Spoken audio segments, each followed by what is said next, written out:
Audio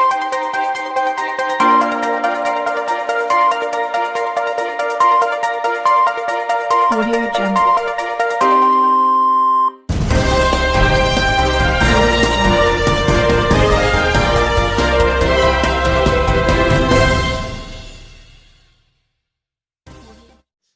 आम ग्रहण एवं अच्छा आम रिक्वेस्ट को रक्षा करके आम एसटीवी की साक्षात्कार देकी आसछंती मिस्टर रिंकुन आपन एसटीवी को बहुत बहुत स्वागत।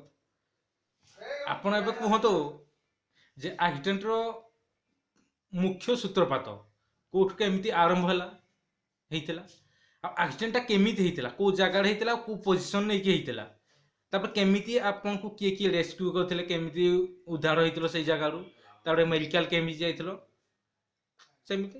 तो फास्ट आमको एति कहंतु जे एक्सीडेंट रो मुख्य सूत्रपात केमिति फास्ट केमिति एक्सीडेंट पूर्व कोन एमिति किछि काम करछ जाके ए एक्सीडेंट हेतिला कोन कोन घटना सेटा तो जेमति संक्षेप पर हमको टिके संक्षेप पैसा कलेक्शन हेतला तो अन्य किछि बाट नै खर्च करियार मद ही पीबू तो सेठी अंबर ढाबा जानथिबे एनटीपीसी छकर जस्ट आगो टिके तो अंबर ढाबा रे पीवा आरंभ करथिलु एवं एते परिमाण रे पीलु जे कि हमें निजे घरे बसिलु तेल ढाबा टू डायरेक्ट गां को आस पाथांते ताल का मोचिले काहे कि अपन ड्राइविंग माने मोहस अधिका हरे बसिली जोडी कि मु निजे बाइक पके देथिली।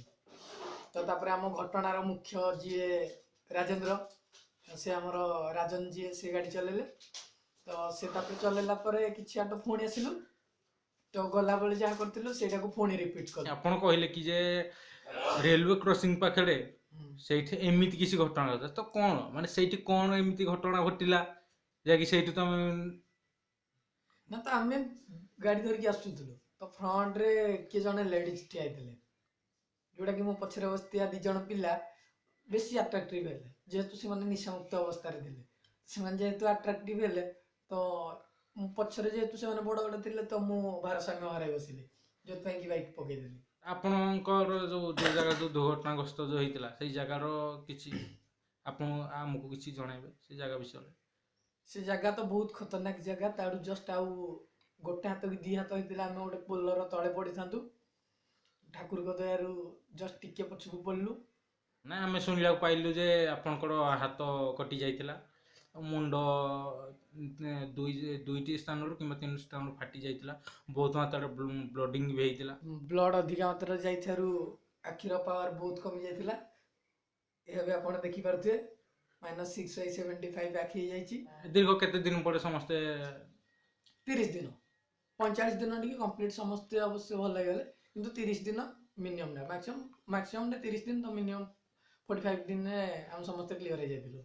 आपण तो देखिले ये घटना रे जे कि दिले हमर तृतीय व्यक्ति जाकी रिंकुन साहू से हमर रिक्वेस्ट रखा करके हम स्टूडियो को आसीथिले एवं ताको सहित घटितबा सही मुहूर्त को से हम पाखरे शेयर करथिले। ई घटनार आउ जने मुख्य सूत्रधर जाको हम कहूछु जे कि बहुत चर्चित रे अछंती राजन भाई तो समस्त तांको डाकंती राजा राजा बोली तो तांको भल ना होची ट्ररंडींग साहू तो चलो तो तांको आमे स्वागत करिबा से हम बहुत रिक्वेस्ट कला परे से हम रिक्वेस्ट रखा करके आज आम गहन से ताको समय दैछंती अति मूल्यवान समय तो चलो तो तांको आमे स्वागत करिबा चित्तरंजन साहू जाकी एई घटना मुख्य सूत्रपात।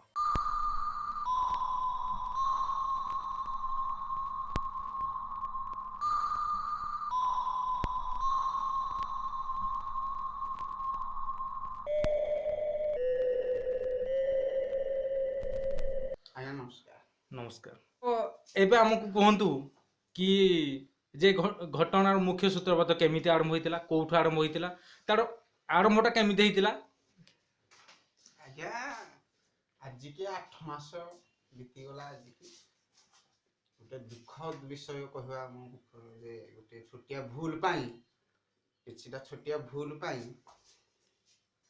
एते बहुत बड़ दुर्घटनार सम्मुखीन आम गरिथिलु राति अंधकार राति 12टारे मध्यराति 12टारे बहुत दुखर सहित आज के 8 मास तले रंजन साहू अमित प्रधान और रिंकुन साहू आज्ञा ए 3 जन आम बुझीरा आयोजन आ जरटा गाँव 2 जन बिटू प्रधान आम सौर ତାଙ୍କ ନାଁଟା ଟିକେ ଆପଣ ଆମକୁ ଟିକେ କହିବେ।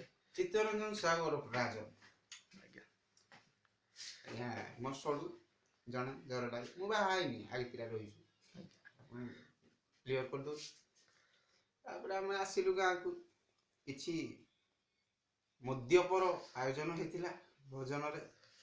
କିଛି ଟିଫିନ୍ କେକ୍, କିଛି ପାଣି ବୋତଲ କରି ଆମର ପୁରାତନ ବନ୍ଧୁର ବନ୍ଧୁତ୍ୱକୁ ବଢ଼ାଇବା ପାଇଁ ଆମ ଗ୍ରାମର ପଡ଼ିଆରେ ଏକ ଛୋଟ ନୈଶ୍ୟ ଭୋଜନର ଆୟୋଜନ ହୋଇଥିଲା। ଉତ୍ତେଜିତ ମନରେ ଆମେ ବାହାରିଲୁ NTPC ଯାତ୍ରା କରି।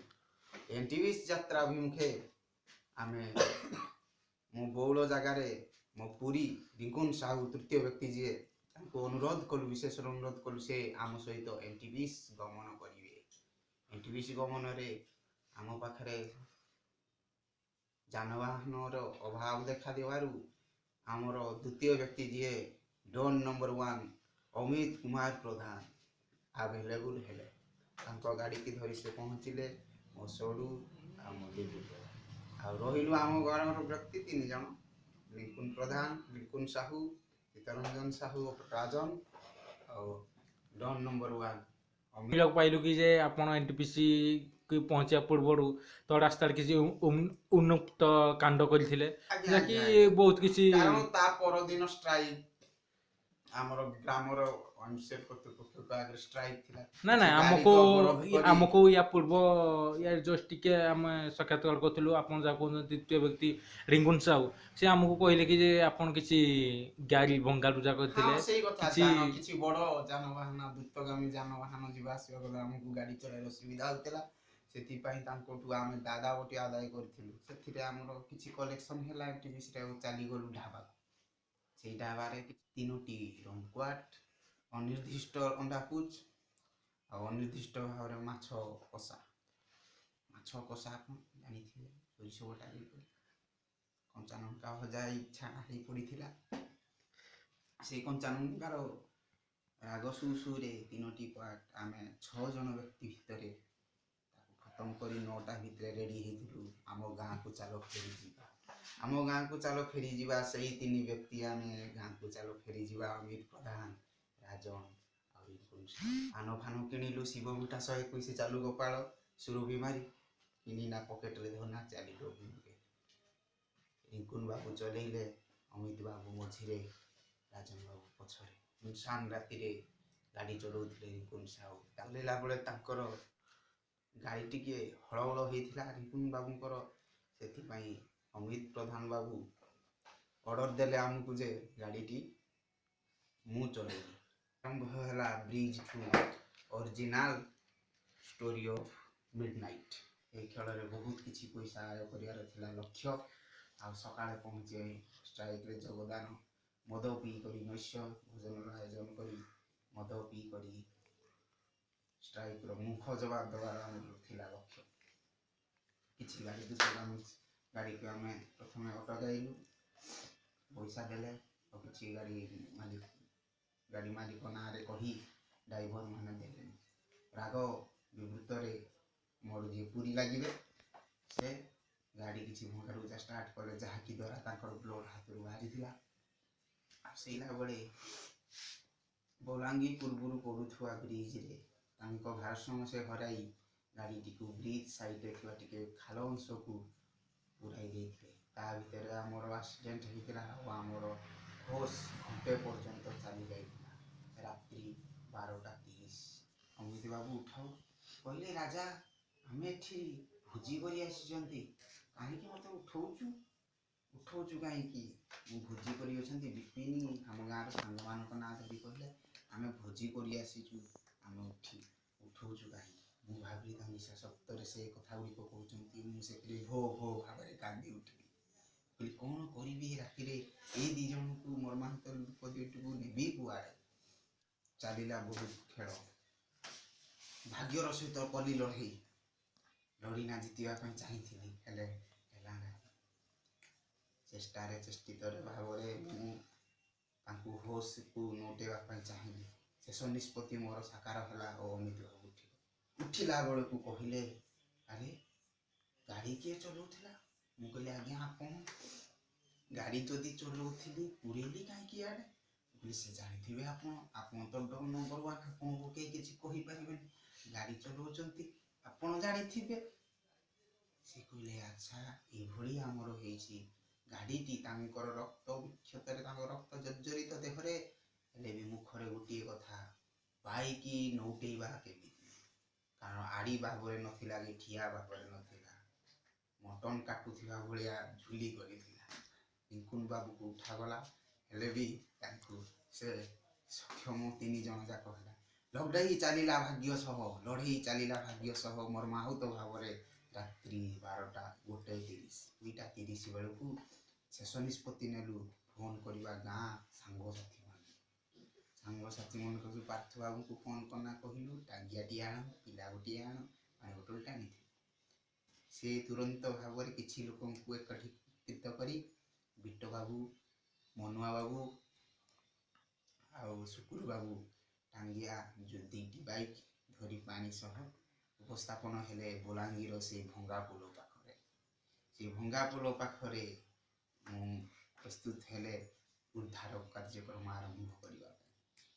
ସେ ଉଦ୍ଧାର କାର୍ଯ୍ୟରେ ମୁଖ୍ୟ ଅଭିନୟ କରିଥିଲେ ଆମର ମନୁଆ ବାବୁ, ଯାହାକି ଗୋଟିଏ ହାତରେ ବାଇକ୍ଟିକୁ ତଳୁ ଉପରକୁ ଆଣିଥିଲେ ବୋଲି। ଏଇ ଘଟଣାକୁ 8 ମାସ ପୁରି ଯାଇଥିବା ବେଳେ ଏପର୍ଯ୍ୟନ୍ତ ମୁଁ କହି ରଖିକି ଯେ ଆମର ଯିଏ ଅଛନ୍ତି ସେକେଣ୍ଡ ବ୍ୟକ୍ତି, ଯାହାକି ଚିତ୍ତରଞ୍ଜନ ସାହୁ ଅରଫ ରାଜନ ସାହୁ, ଆପଣ ଯାହାକୁ ଭଲ ଭାବେ ଜାଣିଛନ୍ତି ରାଜନ ସାହୁ ଭାବେ, ତାଙ୍କର ଏପର୍ଯ୍ୟନ୍ତ ମୁଁ ଏଠି କ୍ୟାମେରାମ୍ୟାନକୁ କହିବାକୁ ଚାହିଁକି ଯେ ତାଙ୍କର ସେ ଆଣ୍ଠୁକୁ ଦେଖନ୍ତୁ, ଏଇ ଆଣ୍ଠୁ ଏପର୍ଯ୍ୟନ୍ତ ବି ଠିକସେ ଭଲ ଏପର୍ଯ୍ୟନ୍ତ ସେ ଆଣ୍ଠୁ ଭଲ ହେଇପାରିନି। ଆମେ ଚିତ୍ତରଞ୍ଜନ ସାହୁ, ଯାହାକି ଭୂମିକାର ଯିଏ ସେକେଣ୍ଡ ଦ୍ୱିତୀୟ ଥିଲେ, ଯାହାକି ଭୋଜିର ଯିଏ ମୁଖ୍ୟ ଥିଲେ, ସୂତ୍ରପାତ ଥିଲେ, ତ ତାଙ୍କର ଦୁଃଖ କଥା ଶୁଣିଲେ। ତ ଆଉ ଜଣେ ହେଲେ ଆମର ଫାଷ୍ଟ, ଯାହାକୁ ନମ୍ବର 1 ଭାବରେ ପରିଚିତ ଅମିତ କୁମାର ପ୍ରଧାନ।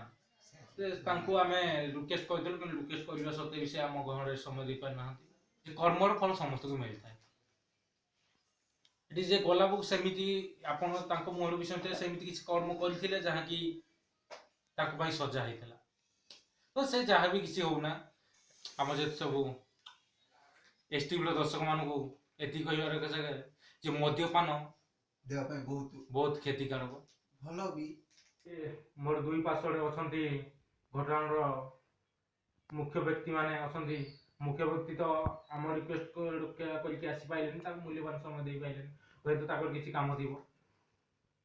ତ ମୋ ଗହଣରେ ଅଛନ୍ତି ଚିତ୍ତରଞ୍ଜନ ସାହୁ ଅରଫ ରାଜନ ସାହୁ, ଏବଂ ମୋର ଅନ୍ୟ ପାର୍ଶ୍ୱରେ ଅଛନ୍ତି ରିଙ୍କୁନ ସାହୁ ଅରଫ ଏଲବି ନାମରେ ସେ ଜଣାଶୁଣା ବେଶ ପରିଚିତ, ଏବଂ ଜଣେ କୋରିଓଗ୍ରାଫର ନାମରେ ପରିଚିତ। ଏଠି ମୁଁ କହି ରଖେ 2 ଜଣ ଯାକ ଯେ ମଦ୍ୟପାନ ସ୍ୱାସ୍ଥ୍ୟ ପକ୍ଷେ ବହୁତ କ୍ଷତିକାରକ, ଏବଂ ମଦ୍ୟପାନ ଯଦି ବି କରୁଛନ୍ତି ଆପଣ, ତାହେଲେ ଆପଣଙ୍କ କଣ୍ଟ୍ରୋଲରେ କରନ୍ତୁ, ଏବଂ ମଦ୍ୟପାନ କରିକି ଏମିତି କିଛି କର୍ମ କରନ୍ତୁ ନାହିଁ ଯାହାକି ଅନ୍ୟ ଜଣଙ୍କୁ କଷ୍ଟ ହବ। ନାଇଁ, ଆଗକୁ ୟା ପରେ ଆଗକୁ ଆପଣଙ୍କର ବହୁତ ଲମ୍ବା ରାସ୍ତା ପଡିଛି ଜୀବନର। ଭବିଷ୍ୟ ଦେଖିବା ପାଇଁ ଦୁନିଆରେ କୌଣସି ଜ୍ୟୋତିଷ ନାହାନ୍ତି କି ନାଇଁ, ଜ୍ୟୋତିଷ ନାହାନ୍ତି, କିନ୍ତୁ ଶୁଣନ୍ତୁ ଯେହେତୁ ଆମେ ଗୋଟେ ଏଜୁକେଟେଡ ଫ୍ୟାମିଲି, ଆପଣଙ୍କର ବାପା ଜଣେ ବଡ ଅଫିସରେ ଜଣେ ଥିଲେ, କର୍ମଚାରୀ ଭାବରେ ନିଯୁକ୍ତ ଥିଲେ, ଯାହାକି ତାଙ୍କର ବହୁତ ସୁନାମ ଧନ୍ୟ, ତାଙ୍କ ବହୁତ କଟକରେ ବେଶ ଜଣାଶୁଣା। ଏସହିତ ଆମ ଦର୍ଶକ ବନ୍ଧୁ ମାନଙ୍କୁ କହି ରଖିକି ଯେ ଆପଣ କି ଶୁଣିଲେ ତ ଯେ ମଦ୍ୟପାନ ଦ୍ୱାରା କଣ କେମିତି ହୁଏ। ତ ଏଥିସହିତ ମୁଁ ଆମ ପ୍ରୋଗ୍ରାମକୁ ଏଇଠି ରଖିବା ପାଇଁ ସମାପ୍ତ କରିବା ପାଇଁ ଚାହୁଁଛି। ଦର୍ଶକ ମାନଙ୍କୁ ବହୁତ ବହୁତ ଧନ୍ୟବାଦ।